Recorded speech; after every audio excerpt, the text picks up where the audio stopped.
Welcome to the Living the Dream podcast with Curveball. If you believe, you can achieve.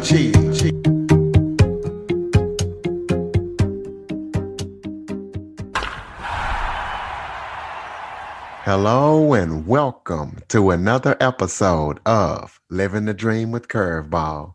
I am your host, Curveball, and today I'm joined by Kendrick Thomas. He is a principal, a speaker, a youth advocate, and a certified life coach. Kendrick, thank you so much for joining me today. Yes, sir. It is my pleasure to be in the building today. Absolutely. Why don't you start off by giving everybody a little bit of background about yourself? I know, kind of tell people where you're from. I know you grew up in a single parent home. So just kind of talk about that and anything else that you want the audience to know. Yes, sir. First off, as you state, Shreveport, Louisiana is my hometown. I am currently living in Houston, Texas. I've been here since 2003. Straight from Shreveport, Louisiana, when I moved here, man, I had a high school diploma, right? And so I said that I had to come down and really change things, put myself through school.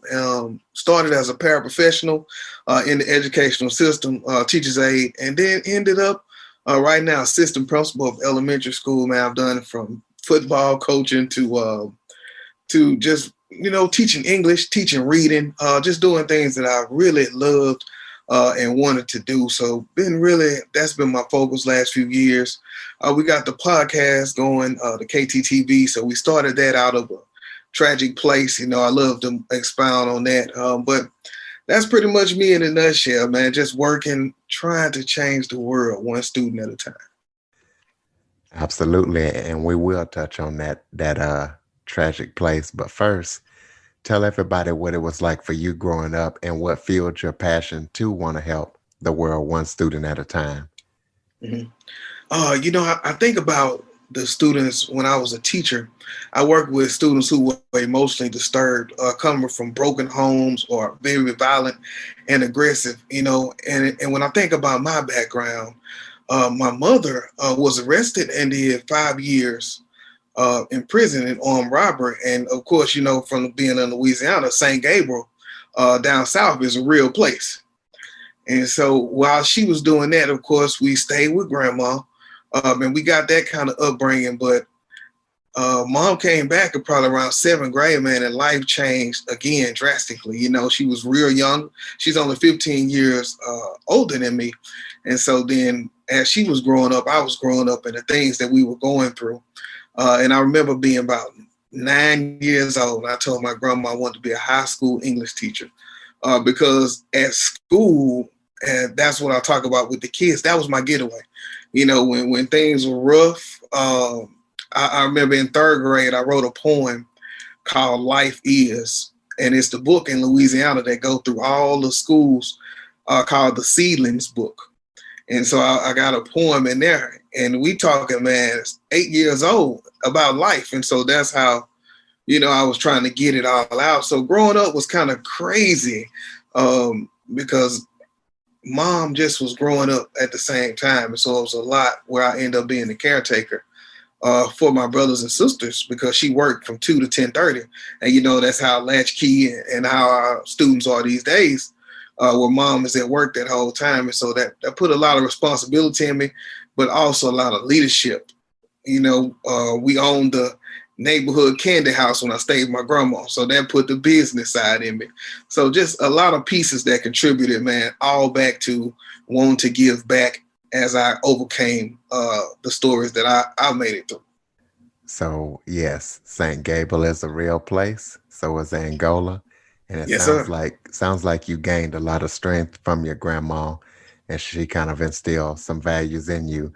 Is there anything else that gave you the strength to do what you needed to do for your sisters and as well as yourself?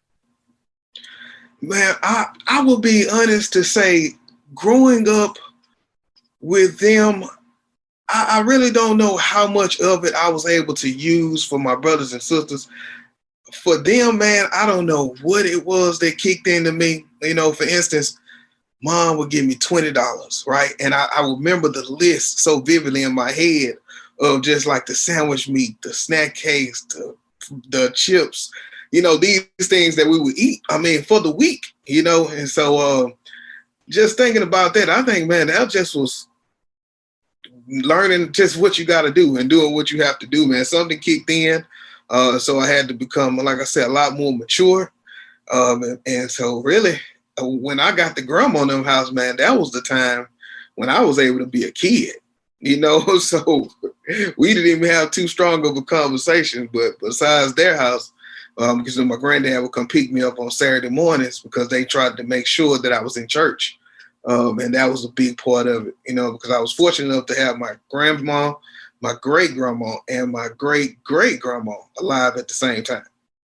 And so then, but those were the places that I was able to be a kid versus at home. It was the grind. So, what kind of relationship do you and your mom have today? Is it good or how is it Oh today? yeah, man. Like I say, we in a sense that's my mom, but we also grew up together. So she calls, she asks me advice. We talk about things. I be hip and other stuff like investing or look at these type of things, mom. So it's been grown up to where she understands, that I really am a thinker. And we work together on a lot of things, helping her build a business up, all kind of things. So great relationship.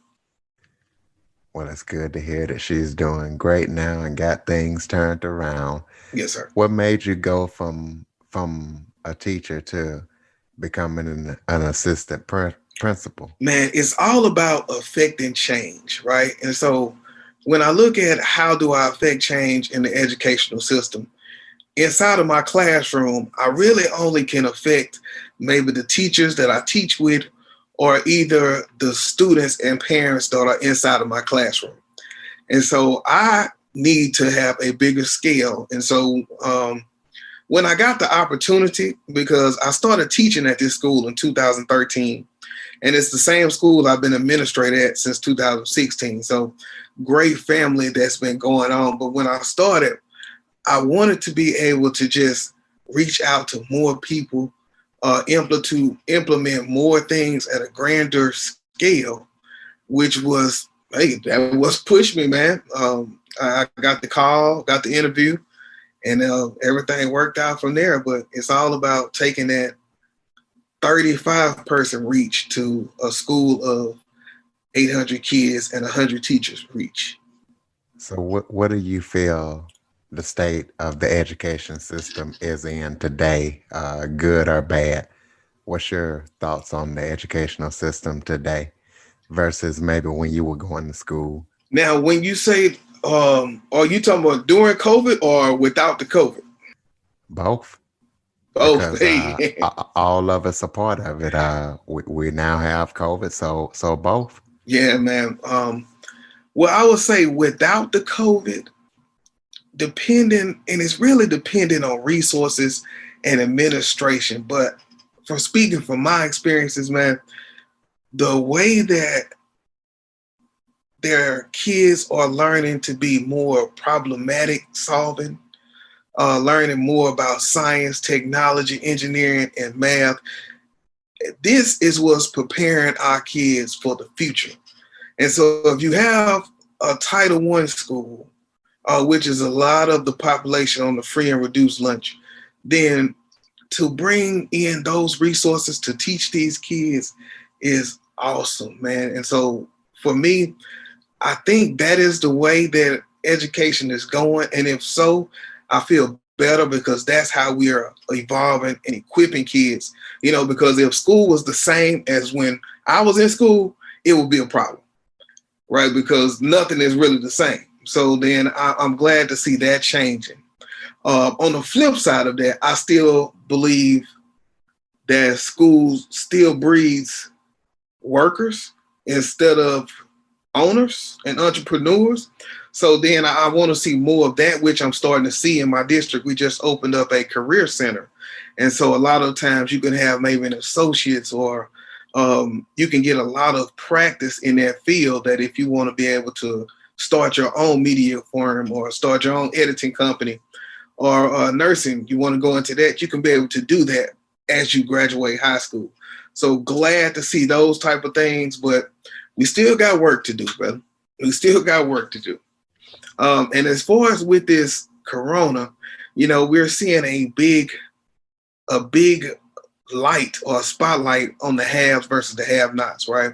The schools who have resources to give all the kids a computer to keep them logged on versus the people who just have to send home packets of paper, and have drop-offs where they can kind of grade it and give kids grades. So you're seeing a big difference of both. And you're hoping that shines a light on equity in a lot of places and that we really merge together under this new administration. I mean, as the first lady is a teacher, that we can really do something to change the way things are going. I was on a Biden for Educators committee where we kind of polled educators around the state of Texas about what we need. And so hoping that was not falling on deaf ears and that we can change some things, man. So that's really my overall view of the way we headed right now. So, how did you branch out from being a principal to a speaker? Talk about your speaking and what you talk about. Man, so what happened, man? I lost my brother to suicide May 31st. And I lost my friend to a sudden death on May 23rd. Now, the kicker is the day she was buried was the day my brother was dead. But her family reached out to me on Instagram on like the 25th, 2 days later, but it goes to a box. If you're not friends, it doesn't go to your regular inbox. And so then I missed that message. I missed her funeral because I was calling and going by, but I never could get anything. So between those two tragedies in that period, man, it tore me down, right? As an educator, I got to keep going for my staff, for my students, but my personal, man, I was beat. I was able to send my brother off, but my friend was gone. And I really wanted to do something to commemorate both of them and keep pushing. And one of them, we were working on putting together trainings for the community, trainings for educators, training for preschools. So that is how I end up doing the KTTV brand, where I do the speaking engagements, where I do the informational podcast that I put out each week. And then my brother, we were working on social media things because the night before he killed himself, he was on Snapchat, having fun with his kids. And so doing the social media, man, we are really active, posting comments, quotes, conversations. If you go to my website, kttv.com, we got blogs going and we're talking about mental health. We're talking about who do you reach out to, suicide prevention.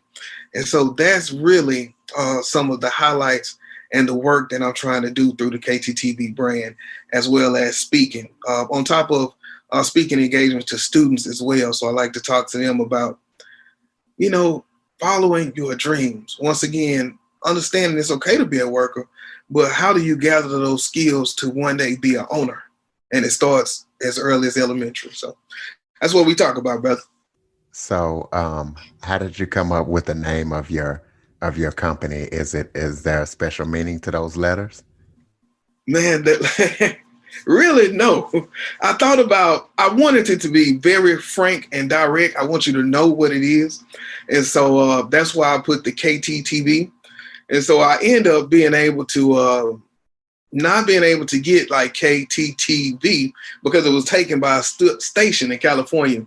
So I had to get a little creative. And so then I just KT for my initials, Kendrick Thomas, but then TEE, as in I told you I had to get creative, and the V. And so, man, that's how it worked out for me. And it worked. It worked out. It absolutely does work. Now, talk about your podcast. When is it out? Where can people check it out? And just kind of, talk about the information that you go over on your podcast. How long you been doing it? Mm-hmm. Man, so the tragedy happened around May. I took June and I really gathered myself together and I started on my birthday. My first episode was on my birthday, July 1st, 2019. And really, man, that first podcast was me and a friend of mine with a microphone in between us. Fast forward, here we are, and it is December 14th, 2020. On the YouTube, we've amassed 4,000 plus subscribers. We've been just working, a host of Instagram followers, host of Facebook followers. And at kttv.com, it is all about bridging the gap between the school and the community. And so, therefore, I talk to educators, I talk to entrepreneurs, and I really highlight things that are going on in the city of Houston or wherever. And I also do a KTTV radio show. And so, on my station, we have about 900,000 documented listeners. And so, each week, it's about putting out those quotes. It's about talking to people in the community. This week on my podcast, remember I talk about things in Houston, so I had a candidate for Houston Texans general manager on for the NFL.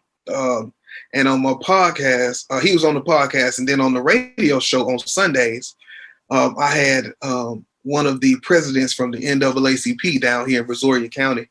And so just giving information out, that's really all it's about, man. One of my favorite episodes, I was able to talk to the first African-American district attorney in Sugar Land, Texas. And so, that's the real where the money in it. So for this to be 2020 and he's the first black anything, that just lets you know, man, we really in the community trying to put things together. Even for the educators, I was able to go and get parents for teacher appreciation, and they came on and did a podcast with me. So every Saturday at 6 o'clock on kttv.com, you can catch the podcast. And on Sundays at 953jams.com, you can catch the radio show. We talk about money, financial. I have a lot of people that are financial strategists that call in.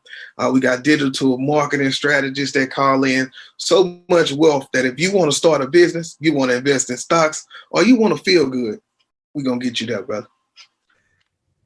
Now, I'm a radio DJ as well. Your show that you do, is it just one show or do you have a whole station? Yeah, my show is on the station. So the KTTV radio show is within the station. Absolutely. Give out that Yes, sir. website again for that station, and what time do you come on?